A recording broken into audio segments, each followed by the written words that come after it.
74. في هذا المجلس هوجمت المادة 74 انه قد يستخدمها رئيس الجمهورية ضد اي حاجة.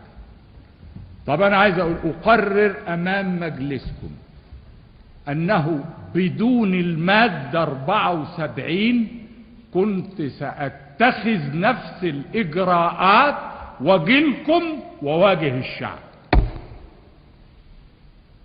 المسألة مش المادة 74، المسألة هي مصر، سلامة مصر، سمعة مصر، وحدة مصر.